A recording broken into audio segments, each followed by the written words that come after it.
Hello and welcome to the ScrapbookPal YouTube channel. This is Colleen Beamish from Humor Bean Cards, and today I will be making a very simple and elegant card featuring the Playful Petals press plate and stamp set from Pinkfresh Studio. This is such a beautiful floral set, and it comes with some great sentiments that we will be using today. So I have a card base here out of Nina Classic Crest Solar White cardstock, 110 pound. And I'm just going to start with some ink blending. So I have the color Sky Blue from Pinkfresh that I am ink blending from the corner. But I quickly realized that this color was way too light for the effect I wanted to have. So I ended up switching to Storm. Now as I ink blend, I'm just bringing it from the corner up towards the opposite corner.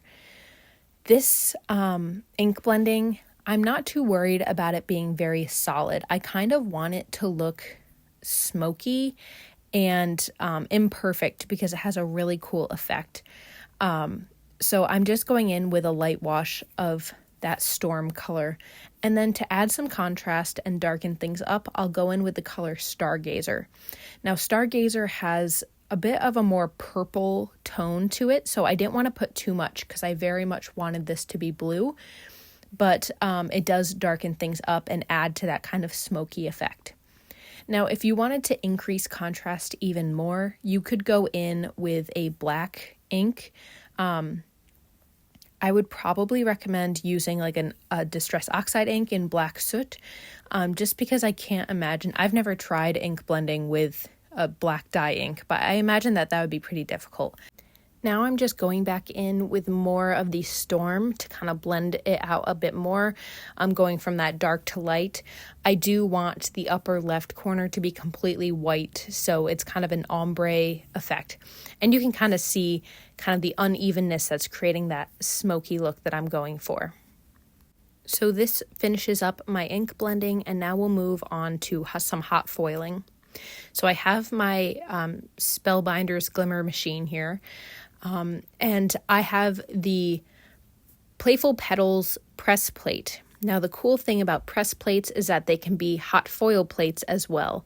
So I'm just setting up my Glimmer machine to let that warm up, and then I'm going to prep my foil and everything so that I'm ready to go once the Glimmer machine is all heated up. So I'm taking my press plate and I'm figuring out where on the card front I want this to be. What's really convenient is that with the stamp set, you kind of have that transparency with the image. So that lets me kind of figure out where I want the press plate to be situated, since you can't really see where the design is lining up with it upside down like this. So I'm just taping that down, and I will pull out the transparency so that the press plate is right on the paper, and putting some more tape to make sure that stays in place.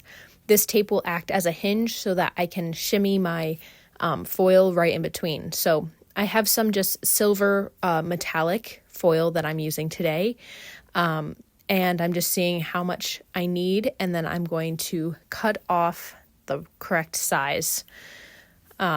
I should mention that everything that I'm using in today's video is available at ScrapbookPal.com and will be linked down below. So definitely check that out if you're interested. Now, like I said, the tape will act as a hinge here. So I'm just going to flip up the press plate. I had to do a little bit of adjusting with my tape, but flip up the press plate and then lay down the foil. Now, to foil correctly, the pretty side of the foil should be touching the pretty side of the press plate. So I have that most metallic side facing up here. And then I'll bring down my press plate right over top of that foil. Like I said, I had to do a little bit of adjustment because the tape was preventing me from getting the foil all the way under. But no big deal. So once I have that all situated, and once my Glimmer machine is warmed up, I will take this little sandwich of items and I will lay it with the press plate on the bottom. So flipping over that entire bundle and putting it press plate down on the Glimmer machine. Now, I will also put the two plates that come with the Glimmer machine on top, and then I will press the timer button and wait for that to be ready to go. So you'll know it's ready to go once that green light stops flashing. So once it's all ready, I will pull out the base plate there, and I will run this through my die cutting machine. And the thing about hot foiling with press plates is that you get more of an impression, so you don't need quite as much pressure as you would if you were doing a normal press plate process. So once I'm all set with that, I remove the foil and the press plate, and you can see here it's really overfoiled. So because I had too much pressure, some foil stuck to the paper where I didn't want it. Now, I could have scrapped this and started over, but instead I took my sand eraser and I went to work. So the sand eraser basically just scrapes off that extra foil, and it doesn't affect any of the foil that's kind of like pressed into the paper. So my first test of this, it didn't look too great, but then as I continued, that extra foil came off really easily. So here's my first test, and you can see here it looks kind of icky. I ended up kind of scraping off the first layer of my sand eraser so that it was cleaner and could do a better job on the foil. Now, throughout this process, my head gets in the way, so I'm sorry about that. You won't really be able to see, but basically I'm just going in and erasing that extra foil. You really don't have to, it takes a pretty light hand. Like, the foil is pretty easy to come off, so you don't have to really scrape at it. And then once I was done, I was actually really happy with the result, and I was surprised with how easily that worked. I decided to go back in with some more ink just because as I did some sand erasing, it kind of faded the ink a little bit. So I'm just doing a light, addition of a little bit of ink, and that won't affect the foiling at all either. So once I'm happy with that, it's time to add my sentiment. So similarly to when I was determining the spot for my press plate, I'm using the transparency with the sentiments on it to figure out which sentiment I want to use.